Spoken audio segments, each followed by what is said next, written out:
Hello दोस्तों, आज पढ़ेंगे हम थेल्स थ्योरम। थेल्स थ्योरम प्रत्येक साल एग्जाम में पूछे जाते हैं, खासकर बिहार बोर्ड में। तो 19, 20, 21, 22, 23, 24 तक आपको पूछा गया क्वेश्चन। तो उसी क्वेश्चन को हम 2026 के लिए वीवीआई मान के चलेंगे, जो 5 नंबर का क्वेश्चन पूछा जाता है। तो उसका हम सिद्ध करेंगे और प्रूव करेंगे, ठीक है। सीधा प्रूफ से करेंगे, जो शॉर्ट और इजी वे में समझाएंगे। हम ज्यादा उसको हम घुमाए फिराएंगे नहीं, बस सिंपल में समझाएंगे, जो आपको 5 नंबर आ जाए और सिंपल में समझ आइएगा। देखिए क्या होगा, क्वेश्चन क्या है, मतलब कथन, यदि किसी त्रिभुज के एक भुजा के समांतर अन्य दो भुजा को भिन्न भिन्न बिंदुओं पर प्रतिच्छेद करे तो एक रेखा परिच्छेद करने के लिए एक रेखा खींची गई जाए तो अन्य दो भुजा एक ही अनुपात में विभाजित होता है। ठीक है, समझाते हैं। मान लेते कोई एक त्रिभुज बना लेते हैं, ठीक है। एक कोई त्रिभुज बना लीजिए, एक त्रिभुज बना लीजिए, ठीक है। इस त्रिभुज को ना एक समांतर अन्य दो भुजा, एक समांतर रेखा बनाते हैं। मान लेते यहाँ पे एक समांतर रेखा होगा, अन्य दो भुजाओं को भिन्न भिन्न, ये दो भुजा हो गया, एगो ई एगो ई, उसको भुजा को क्या करते हैं, प्रतिच्छेद करते हैं। माने यहाँ पर काटा, यहाँ पर काटा, तो अन्य दो भुजा एक ही अनुपात में, और इसका अनुपात दोनों का, इसका दोनों का अनुपात आपस में बराबर होगा, यही कह रहा है। तो हम इसका नामकरण कर लेते हैं। मान लेते हैं इसको ए हो गया, ये हो गया, बी हो गया, ये हो गया सी, ठीक है। ए हो गया, ई बी हो गया, सी हो गया। तो हमको क्या करना है, माना कि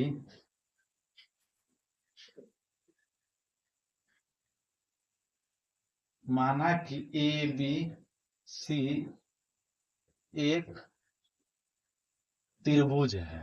माना कि ए बी सी एक त्रिभुज है, जिसमें जिसमें ये आंसर होगी एक तरह से, ठीक है। जिसमें बीसी समांतर, बीसी के समांतर, बीसी के समांतर,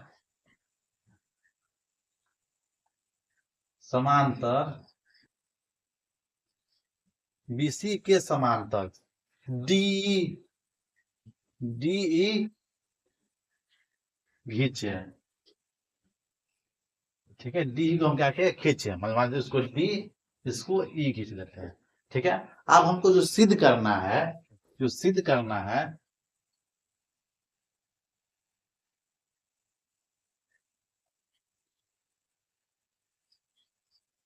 हमको जो सिद्ध करना है वो क्या करना है, ए डी और डीबी, ए डी बट्टा डीबी का जो अनुपात होगा वो बराबर होगा ए ई और इसी के, ए ई और इसी का क्या होगा, बराबर होगा क्या, इसी का।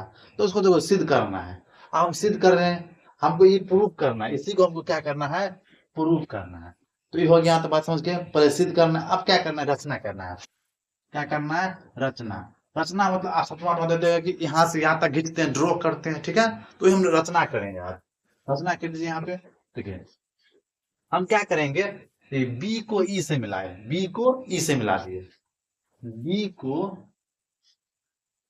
ई से, और सी को डी से मिला दिया। सी को क्या किया हम, सी को डी से मिला दिया, सी को डी से मिलाया, ठीक है। सी को डी से मिलाया, समझे बात। अब देखिए क्या करते हैं, यहाँ पे डी से ना ए पर लम डालते हैं, इसको एम मान लेते हैं, इसको हम एन मान लेते हैं। हम क्या किए यहाँ पे, अब ई एन लम, ई एन लम, इसको लम माना 90 डिग्री पर काटता है, ई एन लम ए बी, ए बी एगो लाइन है, उस पर क्या करते हैं, ई एन एक लंब है, उस पर लंब डाला, ठीक है। और अब क्या है, डीएम लंब ए ई एस, डीएम लंब हो गया ए सी, डीएम लंब हो गया ए सी, ठीक है। डीएम लंब हो गया ए सी, ऐसा समझिए बात। अब हमको क्या करना है, रचना कर, सिद्ध कर ले, रचना करना। अब तीसरा जो शब्द होगा उसको बोलते हैं उत्पत्ति, यानी प्रमाण। आप जिसे प्रूफ भी कहते हैं, प्रमाण की लास्ट में लिखते हैं, वही प्रूफ करना है। अब देखिए हमको क्या करना है, AD बटा DB। AD आ कहाँ रहा है, आपको यहाँ पे AD आ रहा है कि नहीं, और DB कहाँ यहाँ पे है, तो हम कौन सा त्रिभुज लें, तो हम लोग ADE त्रिभुज कौन सा लेंगे, ADE त्रिभुज ADE। और दूसरा त्रिभुज क्या होगा, त्रिभुज DBE DBE त्रिभुज DBE। और और त्रिभुज DBE में चलेंगे, त्रिभुज DBE में चलेंगे।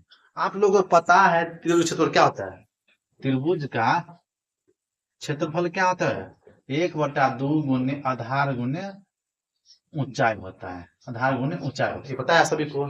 तो आप देख लीजिए, हम चलेंगे त्रिभुज ADE और त्रिभुज DBC में, हम इसका अनुपात निकालते हैं। क्षेत्रफल होगा, क्या होगा, ADE, फिर होगा क्षेत्रफल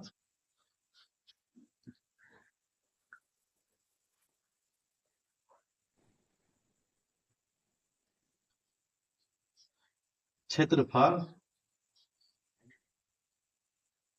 ADE बटा क्षेत्रफल क्या होगा, त्रिभुज DBE में। ठीक है, आप लोगों को पता है क्या होता है क्षेत्रफल, 1/2। इसका अगर निकालेंगे त्रिभुज ADE का, ADE का क्षेत्रफल निकालेंगे तो क्या होगा, 1/2 गुने आधार, आधार क्या होगा, इसको हम आधार मान लेते हैं, AD को क्या मानेंगे हम, AD को मान लेंगे आधार, AD हो गया आधार, AD आधार हो गया। ये देखिए इसमें तो ये क्या लंब है ना, क्या लंब है, ऊंचाई हो गया एक तरह से ना, लंब है तो ऊंचा हो गया, यहाँ पे क्या हो गया, ऊंचा हो गया कितना, EN क्या हो गया, ऊंचा हो गया, बट्टा फिर क्या, आप देखिए त्रिभुज, अब बट्टा देखिए त्रिभुज DBE में, तो इसका आधार तो क्या होगा, DBE होगा। देखिए क्षेत्र का 1/2 गुने आधार गुने ऊंचाई, आधार हो गया क्या आप इसका DB। ठीक है ना, समझे बात। अब क्या करेंगे, इसका जो आधार हो गया, ऊंचाई क्या होगा, आप तो डी तो ले नहीं सकते, डी नहीं लेंगे, इसलिए नहीं लेंगे क्योंकि हमको पता नहीं है कि सीधा है कि टेढ़ा, तो हमेशा ऊंचाई सीधा होना चाहिए, हमेशा मार्क चलते हैं। तो इसका बगल में क्या है, 90 डिग्री, 90 डिग्री में सीधा होता है, 90 में सीधा होता है ना, इसलिए हम क्या होगा, इसको हम लेंगे EN को ले लेंगे, इसमें क्या होगा, EN हो गया। समझ गए बात। अब देखिए 1/2 कट गया, EN कट गया, इसका मतलब क्या है, AD हो गया यहाँ पे बटा DB।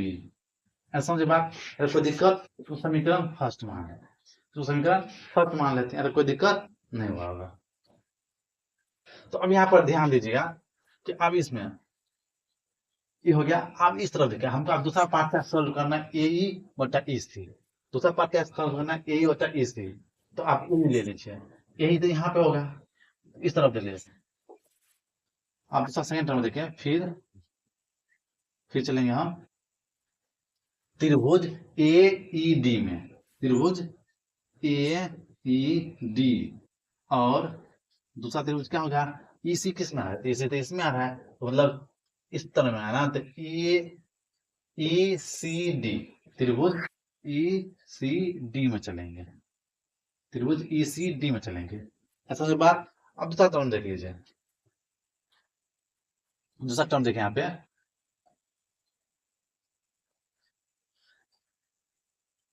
दूसरा टर्म देखें यहाँ पे क्या हो जाएगा, यहाँ पे इसका क्षेत्रफल लेंगे हम, क्षेत्रफल क्या होगा यहाँ पे, ट्रायंगल AED बटा इसका क्षेत्रफल निकालेंगे और ट्रायंगल ECD का, ठीक है, इसका क्षेत्रफल निकालेंगे। तो अब इसका क्षेत्रफल निकालेंगे तो फॉर्मूला कहते हैं 1/2 गुने आधार, आधार तो इसका EC होगा, आधार इसका AE होगा, गुने ऊंचाई।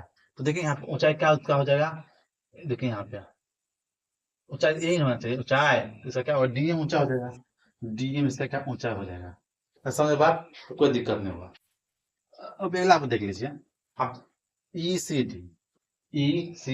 तो इसका आधार तो E होगा, 1/2 गुने आधार कैसा हो गया, EC हो गया, गुने अब क्या हो गया, ये तो लंब तो नहीं होगा, क्योंकि लंब पता नहीं चल रहा है तो इसका क्या होगा, डीएम हो जाएगा, क्या इसका एक आगे बोला वो क्या हो जाएगा, डीएम इसका आधार लंब, लंब होगा, लंब मतलब क्या ऊंचा हो गया, डीएम इसका क्या हो गया, ऊंचा हो गया। अब इसको काटिए, कट गया, ई से ई कट गया, बराबर क्या हो गया यहाँ पे, ये ई बट्टा ई सी।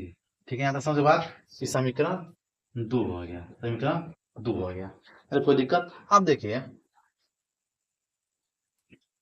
यहाँ पे ये जो डीई जो है, बीसी जो है, बीसी, ये दोनों का आधार बेस हो गया कि नहीं, ऐसा समझ भाई आप। ये जो बीसी जो है, बीसी इधर से डीई है मान लेते हैं, दोनों का आधार बेस हुआ कि नहीं, इसीलिए क्या आ जाएगा, समीकरण एक और समीकरण 1 और 2 से, समीकरण 1 और 2 से बात क्या हो जाएगा यहाँ पे कि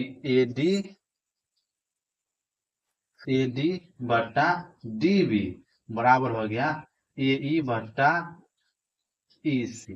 ठीक है, ये हो गया आपका प्रूफ या फिर प्रमाणित हो गया, आपको क्या हो गया, प्रमाणित।